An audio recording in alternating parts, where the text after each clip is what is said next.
Media map के इस episode में आपका स्वागत है।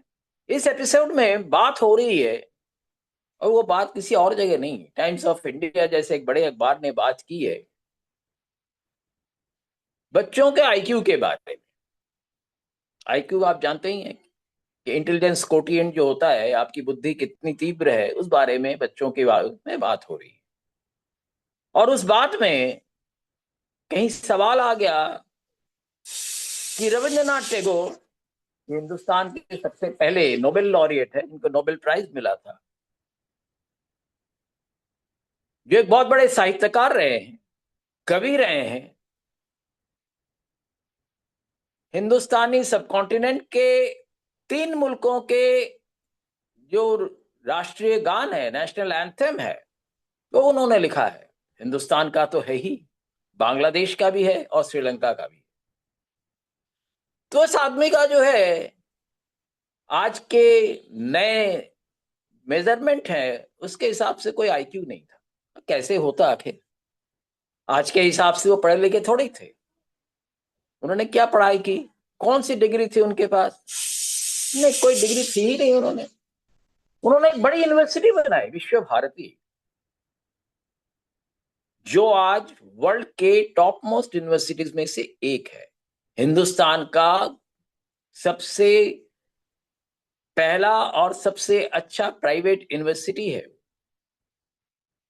और वहां से जो भी पास करके जाता है, जो पढ़ के जाता है, ये माना जाता है कि उसका जो सामान्य ज्ञान है, सामान्य आईक्यू है, औरों से ज्यादा है। पर रविंद्रनाथ टैगोर जिन्होंने इसको बनाया, उसके बारे में ये कहा जा रहा है कि उनका आईक्यू नहीं है। तो हम कहाँ, किस देश में रह रहे हैं? हमें ये इस बात को सोचना पड़ेगा। लोग कहेंगे अब तो प्राइवेट यूनिवर्सिटीज बहुत बन गए हैं। बिल्कुल बन गए, गली गली में प्राइवेट यूनिवर्सिटीज हैं। घर हो चाहे ना हो, कुछ हो, उनके पास एक बोर्ड है, उनके पास फीस लेने के लिए ताकत है, एक बैंक अकाउंट है,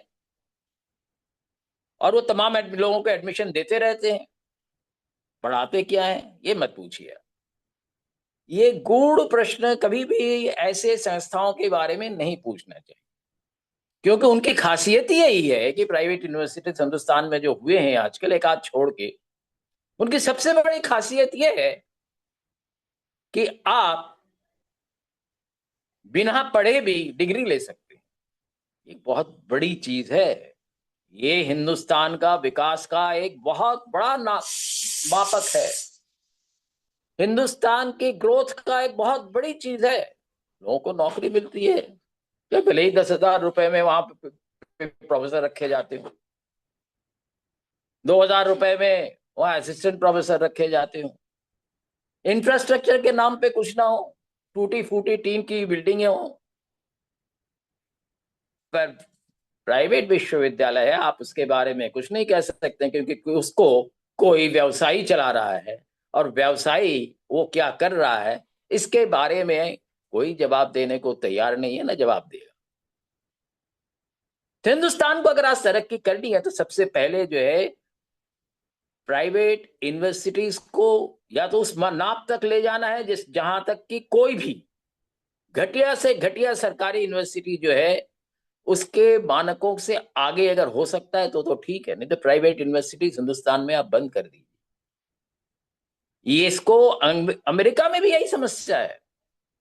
अमेरिका में नए एजुकेशन पॉलिसी के तहत वहां उन्होंने यूनिवर्सिटीज खोली हैं जिनको डिग्री मील कहा जाता है।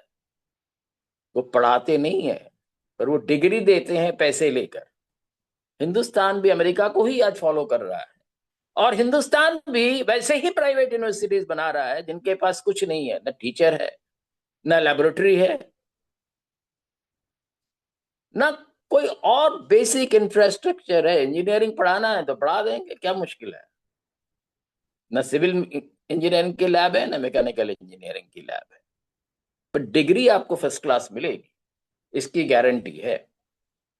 पर ये गारंटी जो है मीडिया मैप के जो सुनने वाले हैं, जो देखने वाले हैं, उनको ये सवाल करनी है कि हमें ऐसी यूनिवर्सिटीज चाहिए। हम नेशनल एजुकेशन पॉलिसी के नाम पर 4 साल की डिग्री क्यों बनाते हैं? जबकि हम 3 साल के पढ़ाने के लिए हमारे पास सिलेबस नहीं है। समस्याएं गंभीर है।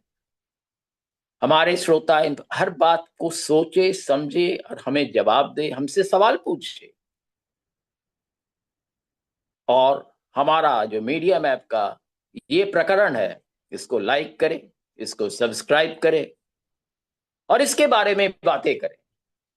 हमें प्राइवेट यूनिवर्सिटीज चाहिए, पर वैसा ही हो कि विश्व भारती जैसा हो तो ठीक है, नहीं तो नहीं चाहिए। हमें ये मान के चलना पड़े। तो ये हमारा जो एपिसोड है यहीं तक है। हमें आपसे जुड़ने के लिए बहुत खुशी है। आपको बहुत धन्यवाद। आप इसको सब्सक्राइब करिए, लाइक करिए और हमें देखते रहिए, हमारा उत्साह बढ़ाइए और देश की समस्या का समाधान करिए। धन्यवाद।